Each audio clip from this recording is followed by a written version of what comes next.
My work is multidisciplinary. I do a lot of acrylic on canvas paintings. Product development has been a fun thing that I've gotten to try my hand at. Clothing design's another one. Coloring books. Basically anything that you can kind of put my work onto. I'm Patrick Hunter. I'm an artist and graphic designer, and I live here in Toronto. I've been painting, I would say, since like grade 10. I've always kind of been creative, and then ever since then I kind of felt like I had something to say or contribute.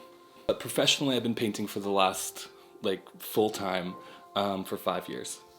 It's one of those things that I think a lot of artists go through where there's really no plan B, there's no net underneath, and it's like walking like a high wire. You just kind of have to put one foot in front of the other and hope that everything's gonna work out. And, you know, luckily it has.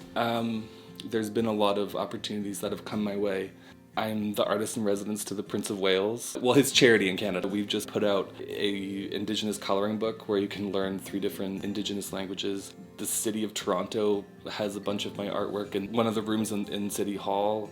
Even just people that have gotten my artwork through gifts, I think, is pretty cool. Like Global Affairs Canada, they bought a bunch of my scarves to give out to a lot of their dignitaries that were coming in from all over the world. It's moments like that that kind of keep you wanting to figure out what's going to be the next thing that's coming your way. I've been working with a couple organizations on land acknowledgements in Toronto. Amazing institutions in Toronto that are, you know, really recognizing and taking the number of calls to action the Truth and Reconciliation Commission had set out. Land acknowledgement is one of them, and that just is just recognizing that there was an Indigenous population here, honoring that memory, and, you know, informing the people that come into their offices that there still are Indigenous people here. I think that's pretty cool, and that's really important for Torontonians to go into spaces that recognize that, and just being able to see it, I think, is important for Native people as well. You know, we're definitely a population that doesn't get a lot of airtime.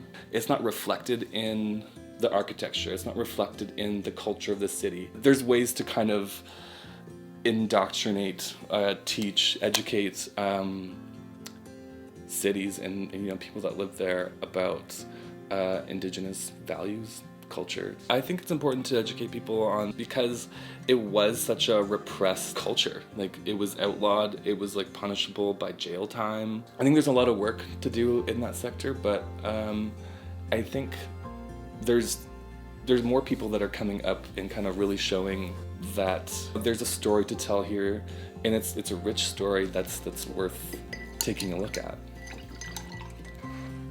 I grew up in an outskirts of Red Lake called Madsen. It has about 80 people and like 40 dogs. There's no stores. There still isn't internet there. I had moved to Toronto in 2011. Toronto just seemed like the next logical step.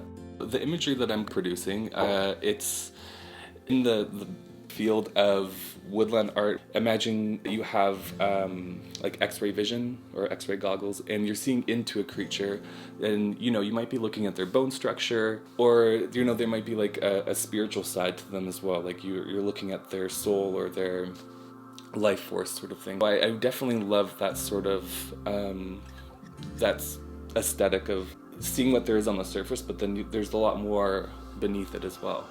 It's seeing how people react to the stuff that I create.